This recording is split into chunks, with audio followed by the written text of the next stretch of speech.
Hola, ¿cómo están ustedes? Bienvenidos a una nueva edición de Hola Salud Tucumán. Hoy, 4 temas en 4 especialidades totalmente distintas para que usted tenga información muy interesante y muy fresca sobre medicina. Hola Salud Tucumán es la forma fácil de entender la medicina. Comenzamos.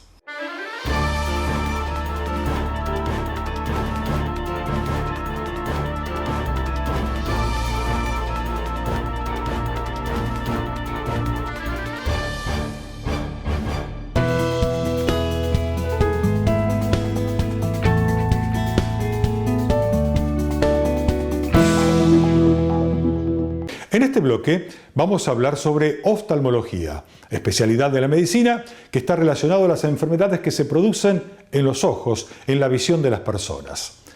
Muchas veces le habrá pasado a usted que ha ido a alguna institución oftalmológica o un consultorio oftalmológico y se encuentra con un montón de aparatología, de aparatos muy raros, donde se pregunta para qué servirán cada uno de estos. Y hemos decidido en este programa, junto al doctor Ignacio Leszczynski, darles a conocer a ustedes para qué sirven cada uno de los aparatos que uno comúnmente encuentra en un consultorio oftalmológico. Hoy vamos a hablar de lo que es el OCT, que es un tomógrafo. El doctor Ignacio Leszczynski y hoy se refiere a esto, nos explica qué es esta tecnología y para qué casos se aplica.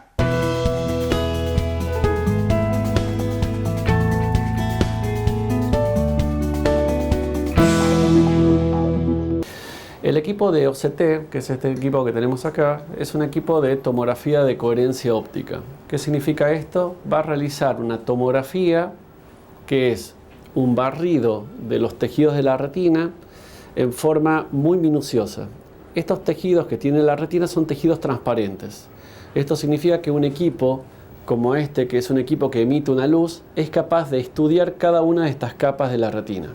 Por ejemplo, en esta imagen podemos observar una retina normal, en donde evaluamos cada una de las capas diferentes que tiene la retina, que esta es una retina saludable, es una retina normal, y tiene su forma y su arquitectura con la cual nosotros vamos a poder diferenciar de una retina que esté alterada.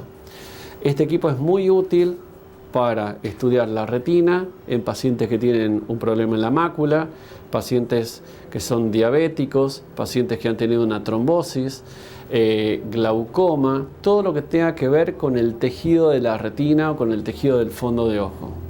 Acá tenemos una retina que, si se puede comparar con la retina anterior, está totalmente alterada. Tenemos zonas en donde tenemos levantamientos de este tejido más inferior, tenemos zonas donde tenemos líquidos, que son estas zonas negras, tenemos quistes dentro de la retina de líquido. Esto significa que esta persona está viendo muy alterado, que su agudeza visual ha bajado en una forma muy pronunciada, y la causa es esto que estamos observando aquí en este equipo, que gracias a esta tecnología podemos observar específicamente lo que le está pasando y podemos medir esto.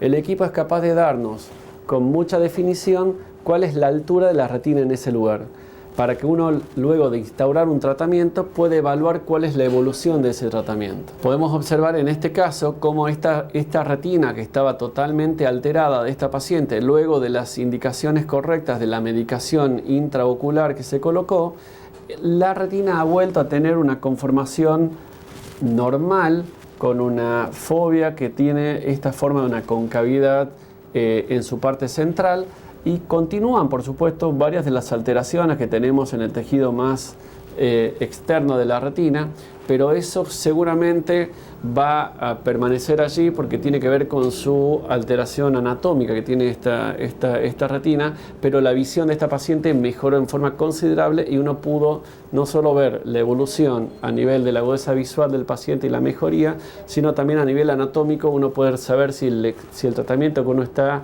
realizando es exitoso y está funcionando. Este es un estudio que podemos hacer con el OCT cuando estamos estudiando un paciente con glaucoma. En este caso, el objetivo nuestro a estudiar es este círculo que estamos viendo acá, que está colocado alrededor del nervio óptico. Este círculo que vemos aquí alrededor del nervio óptico va a estudiar todas las fibras nerviosas que van a entrar a este lugar y desde este lugar, que es la cabeza del nervio óptico, van a salir los cablecitos que van a conectar la imagen que nosotros estamos observando con el ojo al cerebro. Por lo tanto, si nosotros estudiamos los 360 grados alrededor del nervio óptico, vamos a poder detectar si hay fibras nerviosas que se han perdido con la enfermedad glaucoma. En este caso, lo que hace el equipo es comparar con una base normativa, eso significa con un grupo de pacientes sanos, y si me da todo de color verde este relojito, significa que el paciente tiene la cantidad de fibras normales de la que debería tener. Este paciente no es un paciente que tenga daño de fibras nerviosas en el nervio óptico. Acá tenemos un ejemplo de un paciente con glaucoma. En este caso se hizo el mismo estudio alrededor del nervio óptico, se estudiaron las fibras nerviosas que entran a este nervio óptico y como se puede observar en este lugar nos está marcando de color rojo todas las zonas que están fuera de límites normales. Aquí lo que podemos observar que nos está marcando el equipo es el espesor de fibras nerviosas que tiene este paciente.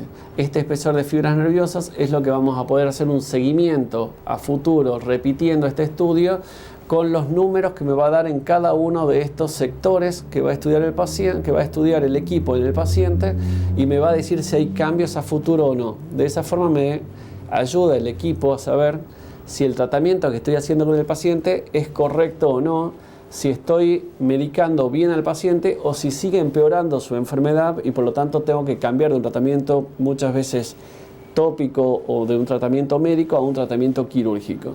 Por lo tanto, el estudio en forma seriada de un paciente con glaucoma es muy importante realizarlo con todo tipo de tecnología que me ayude a medir tejidos que se pueden ir disminuyendo en el tiempo.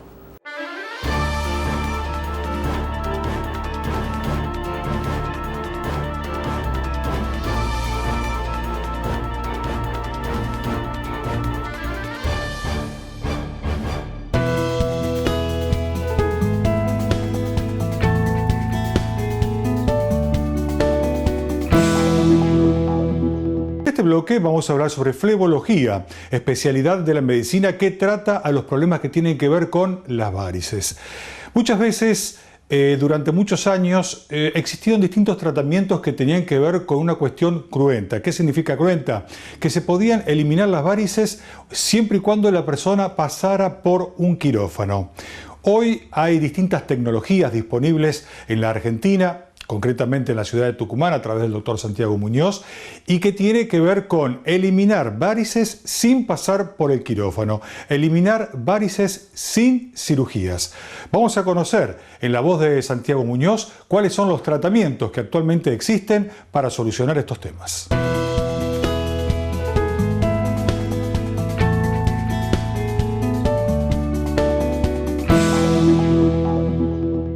Vamos a hablar de los tratamientos no quirúrgicos. Tenemos que comenzar diciendo que el sacar la safena, hacer la fleboextracción, o sea, lo que se hacía y se sigue haciendo en algunos casos desde hace 100 años, hoy lo estamos utilizando como segundo método. ¿Y por qué se produce esto? Porque la mayoría de los pacientes en los cuales se hace la fleboextracción tienen efectos molestos en el posoperatorio. Son pacientes que tienen mayor tendencia a que se les hinchen las piernas, les quedan hematomas, moretones, induraciones y sobre todo muy difícil realizarla en aquellos pacientes que tienen o úlceras o trastornos en la pierna que les ponen dura, que les duele, complicada la técnica en ese lugar, o en pacientes con sobrepeso. Técnica también, la fleboextracción, muy difícil utilizarla en pacientes con sobrepeso. Tras de esto es que muchas veces cuando nos llegan los pacientes que tienen una enfermedad venosa, nosotros los flebólogos les decimos, comenzaremos a hacer un tratamiento médico, haremos tratamientos paliativos, iremos solucionando de a poco y vaya al nutricionista, al cardiólogo, bájeme unos kilos y luego vuelva. Obviamente, porque en esos pacientes o en los otros que tienen grandes trastornos, la cirugía es complicada y da muchos efectos colaterales, el postoperatorio, muchas molestias y se torna difícil para el paciente principalmente. Ante esto, el desarrollo del mundo y de las técnicas y de la tecnología nos permitió utilizar técnicas como las técnicas endovasculares, nosotros vamos a hablar de la radiofrecuencia, que nos va a permitir realizarle una cirugía a aquellos pacientes que tienen una úlcera, donde yo no puedo hacer incisiones, pacientes con sobrepeso, donde todo aquel que ha tenido sobrepeso sabe que operarse y hacer incisiones en la piel pueden tener muchas complicaciones y sobre todo hacen abscesos, seromas, juntan líquido, etc. Y se hace difícil la cirugía. Esta técnica en aquellos pacientes donde antes para volver a trabajar tardaban 21 días a 30 días, este paciente puede volver a sus actividades cotidianas a no más de 7 días, a correr en 10 días, y solamente el único impedimento será la propia molestia de una micro en el posoperatorio. Las ventajas de las técnicas endovasculares han simplificado un montón la cirugía de las varices. ¿Por qué? Porque el paciente nos ingresa en la mañana, es una cirugía ambulatoria, una cirugía sin dolor, el paciente no le duele, no le molesta. Es un paciente que nos dice, doctor, ¿qué hago después de operarme? Nosotros, cuando operamos con técnicas convencionales, al paciente le decimos, vaya recuperándose de a poco, vaya caminando de a poco. En estas técnicas, uno le dice al paciente, haga lo que usted necesite. ¿Qué quiere decir eso? No quiero que esté acostado todo el día en la cama, porque aparte, el caminar, el moverse, evita complicaciones como las trombosis de los posoperatorios. Esta técnica tiene la particularidad que al moverse más rápido, al recuperar más rápido, tener más movilidad, evitamos de mayor manera las trombosis venosas y también le da al paciente mucho mejor confort. Ese paciente tiene una rápida inserción a su medio laboral, una rápida inserción a su vida habitual. Esta es una técnica en la cual el paciente nos consulta, llega al consultorio, nosotros lo evaluamos, hacemos los métodos complementarios correspondientes, le programamos una cirugía, entra a la mañana, en media hora, 40 minutos, ya está en su habitación y en un par de horas se va a la casa sin ningún inconveniente. Cirugía del siglo XXI es lo que nosotros tenemos que tener en cuenta para la mayoría de nuestros pacientes. Vamos cambiando, pero sin olvidar que como toda técnica tiene que estar bien utilizada y sobre todo ser para el paciente indicado.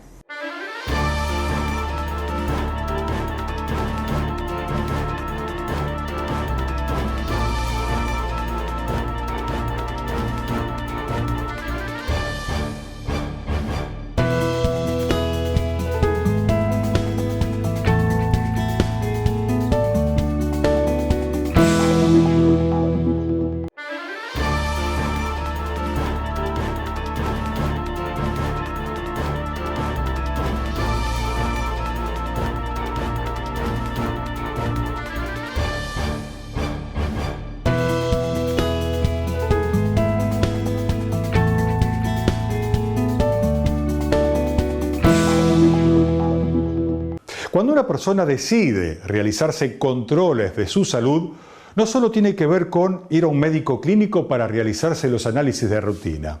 También una de las cosas que debemos tener muy en cuenta y darle mucha atención tiene que ver con la salud cardíaca y la salud vascular. Vascular se refiere a venas y arterias. Hay una arteria muy importante en el cuerpo humano que es la que sale desde el corazón. Es una arteria muy ancha y recorre el cuerpo desde arriba hacia abajo, llevando sangre a cada uno de los órganos del cuerpo. En esta arteria suelen producirse una enfermedad que se llama aneurisma de aorta, una enfermedad importante, una enfermedad que hay que tratarla y en el momento en que se detecta, seguirla en forma paulatina. Hoy el doctor Bruno Alori, integrante del ITEC, Instituto Tucumán de Enfermedades del Corazón, se refiere a qué es la aneurisma de aorta, por qué es que hay que detectarla a tiempo y realizarse los controles convenientes y cuál es su clasificación.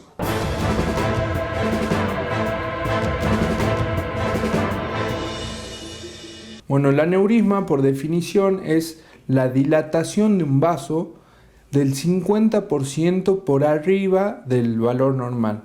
¿Qué quiere decir esto? Que si una arteria mide 2 centímetros, Si esa arteria tiene 3 centímetros, quiere decir que ya podemos decir que tiene un aneurisma. Pero ¿qué pasa? Que tenga un aneurisma no quiere decir que tenga una indicación de un tratamiento, ya sea médico, quirúrgico o endovascular.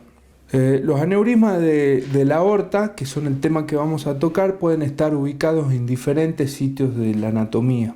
Pueden estar ubicados en la aorta ascendente, en el callado, en la aorta torácica descendente y en la aorta abdominal.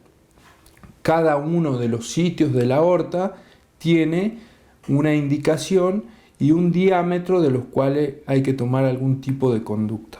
El aneurisma de aorta ascendente por lo general está asociado a antecedentes familiares, que es lo más importante, y pacientes que son hipertensos o pacientes que tienen algún tipo de trastorno en el tejido conectivo, por ejemplo Marfan u otras patologías que lo afecten. El aneurisma de aorta ascendente, una vez diagnosticado, de acuerdo al diámetro de eso, debe ser controlado y evaluado por su médico de cabecera o su cardiólogo de cabecera cada 6 meses. Cuando alcanza un diámetro que se considera quirúrgico, que aproximadamente, depende del paciente, son de 5,5 centímetros, se debe realizar algún tipo de intervención. Cuando tenemos afección por un aneurisma de la aorta ascendente, lo correcto es hacer un reemplazo de la aorta ascendente, el cual puede ir o no acompañado del reemplazo de la válvula aórtica. Cuando hacemos un reemplazo de la aorta ascendente, se realiza a través de una esternotomía y se realiza con bomba de circulación extracorpórea para detener el corazón y permanecer y seguir oxigenando el resto del cuerpo. Cuando hay dilatación o compromiso del callado aórtico, también tiene indicación de reemplazo por cirugía, o hay otras alternativas hoy en día de tratamiento híbrido, que consiste en un tratamiento quirúrgico en un primer tiempo y un tratamiento endovascular en un segundo tiempo. En el aneurisma de aorta torácica descendente, la indicación de tratamiento hoy por hoy es casi en el 100% por vía percutánea, es decir, una endoprótesis que abarca desde la aorta, desde la subclavia izquierda hacia abajo. El más común de los aneurismas de la aorta es el aneurisma de la aorta abdominal, que se da en pacientes añosos, tabaquistas, hipertensos severos y que tienen un antecedente familiar de aneurisma de aorta por lo general. El tratamiento del aneurisma de aorta abdominal puede ser también endovascular o percutáneo o quirúrgico. El tratamiento quirúrgico consiste en un reemplazo de la aorta abdominal. Para ser gráfico, esa prótesis es como un pantalón. Tiene una cintura y 2 piernas, que son las que van a las diferentes arterias de las piernas. Y de los aneurismas de aorta ascendente, como la recuperación del aneurisma de aorta ascendente es muy similar al de la cirugía coronaria. Quiere decir que pasa a una sala de recuperación cardiovascular con cardiólogos recuperadores, está ahí aproximadamente 48 horas, se lo extuba aproximadamente entre las 4 y 6 horas, de ahí pasa a una unidad de cuidados intermedios, donde a medida que van pasando los días y se van chequeando a través del laboratorio y estado clínico, se va descomplejizando al paciente y obtienen un alta aproximadamente entre el 5º y el 7º día.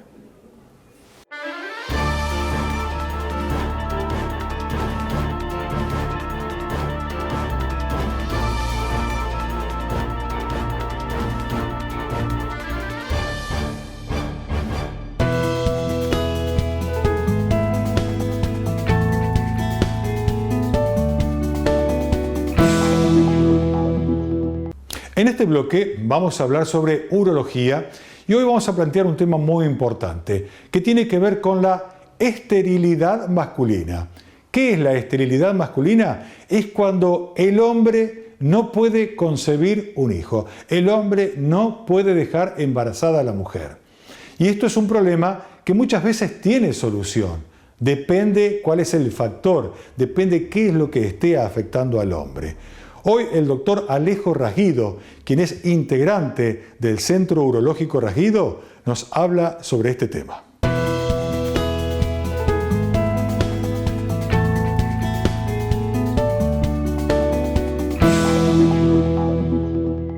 La esterilidad masculina es un problema que nosotros vemos mucho por el consultorio. Bien, durante muchos años, cuando uno hablaba de esterilidad, solo los médicos se dedicaban a estudiarla a la paciente, o sea, a la mujer. Actualmente, con los métodos de estudio que hay para realizarla al hombre, ya surgió que cuando hablamos de esterilidad, hablamos de la dificultad de una pareja, o sea, de ambos, para lograr un embarazo al cabo de un año. Bien, nosotros desde urología, desde una rama que se llama andrología, estudiamos estos problemas para determinar cuál es la causa que está produciendo la dificultad de un embarazo y tratar de resolverla mediante acciones directas sobre el espermatozoide para mejorar la calidad, y en casos de pacientes con dificultades severas buscar un tratamiento o una reproducción asistida junto o en conjunto con la gente de ginecología. Cuando nosotros estudiamos al hombre, debemos evaluar no solo de vista el aspecto del esperma, sino tenemos que verlo al hombre en conjunto. ¿Por qué? Porque está alterada muchas veces las hormonas. Hay ciertas hormonas que generan efectos negativos sobre glándulas en el cerebro que mandan falsas informaciones a los testículos y no permite así la buena producción del esperma. Eso lo vemos mucho en pacientes con obesidad, o no tanto con obesidad, sino ya con un síndrome metabólico, con un poquito de grasita en la panza, un poquito de grasita en los brazos, y en la misma grasita se generan ciertas hormonas que producirían el efecto negativo sobre la glándula y sobre los testículos. Bien, por eso es muy importante un estudio hormonal inicialmente. Además, se realiza un estudio general para ver que no haya colesterol alto, triglicéridos, y un control de la función renal y de la sangre. A partir de ahí se hace un estudio que se llama espermograma. El espermograma lo que nos va a determinar es cómo está la calidad del esperma actualmente. Bien, evalúa diferentes parámetros, los básicos, los conocidos: la movilidad del espermatozoide, la cantidad de espermatozoide y la cantidad eyaculada, o sea, el volumen que uno logra llenar en el frasquito. Bien, además de la forma y los componentes del ácido cítrico y de la fructosa, que son componentes que vienen de glándulas anexas y le generan la nutrición y la potencialidad al espermatozoide. Una vez que nosotros definimos los resultados de estos estudios, ya comenzamos a orientarnos en qué patología podría llegar a tener el paciente. Siempre cuando en la primera consulta se lo evalúa al paciente y se chequea el tamaño de los testículos, que no haya ninguna lesión dura dentro de los testículos, y se evalúa el cordón por donde transcurren las venas, que vuelve la sangre hacia el corazón para oxigenarla nuevamente. A partir de ahí nos orientamos directamente en las causas de esterilidad o de infertilidad o de subfertilidad. Son muchos términos que a la larga terminan yendo al mismo punto, a la dificultad de un embarazo. De las causas posibles de infertilidad, muy pocas son las que podemos realizarle un tratamiento para lograr un embarazo por vía natural. Y una de ellas es el varicocele. El varicocele es una dilatación de las venas testiculares por una falla en el sistema valvular. Eso produce que la sangre que tendría que volver al corazón por gravedad termina generando un reflujo en el testículo y generando una mala oxigenación y una mala nutrición del mismo, como consecuencia alterando obviamente el espermatozoide. Entonces, en esos casos es necesario realizarle una ecografía al paciente de tipo Doppler para ver el reflujo y así poder hacer un tratamiento. Y en estos casos suelen ir directamente para cirugía, que es una cirugía mínimamente invasiva que la estamos realizando con un microscopio, con incisiones muy pequeñas, y se resuelve venas por vena, se la va ligando, se la corta, y así evitamos que la sangre tenga ese reflujo y genere una toxicidad leve, pero toxicidad al fin, en el testículo. Bien. Otras de las causas son infecciones ocultas en los testículos. Por eso es importante pedir un cultivo de esperma también para determinar qué germen es y poder tratarlos con antibióticos. Bien. Otras causas ya más complejas, obviamente, son pacientes que tuvieron infecciones en el conducto por donde sale el esperma hacia el conducto ya a la uretra, que es para que salga al exterior, que puede presentar ciertas estrecheces, pero obviamente eso uno ya se va orientando con el espermograma, que viene disminuido el volumen eyaculado. Bien, cuando ya definimos el problema, ya comenzamos a trabajar en conjunto con el ginecólogo si es necesario hacerle algún aporte nutricional a los espermatozoides. Suelen usarse complejos vitamínicos con L-carnitina y otros compuestos que le generan mayor movilidad y mayor estimulación a los espermatozoides. Muchas veces asociamos, cuando son pacientes con cierta obesidad, unas pastillas que lo que generan es disminuir una hormona a la que hablábamos inicialmente, que le generan el efecto negativo de la producción de espermatozoides. Y a partir de allí, definir el volumen final. Cuando ya lo tenemos, decimos, bueno, vamos a comenzar a partir de ahora con relaciones sexuales programadas, con cierta cantidad de relaciones sexuales en el día y con la nutrición que hablábamos recién.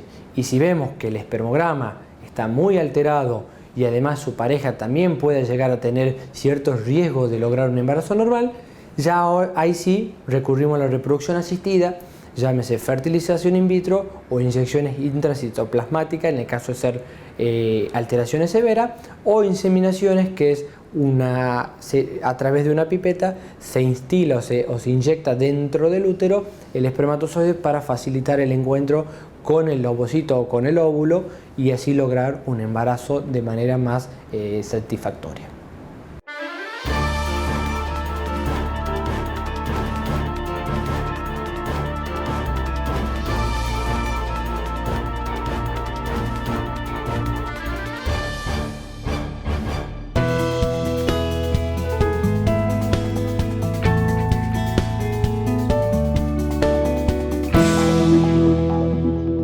Muy bien amigos, hasta aquí hemos llegado en una nueva entrega de Hola Salud Tucumán. Será hasta la próxima semana, domingos 12:30 horas del mediodía, aquí en Canal 8. No se olvide, muchas gracias por su compañía.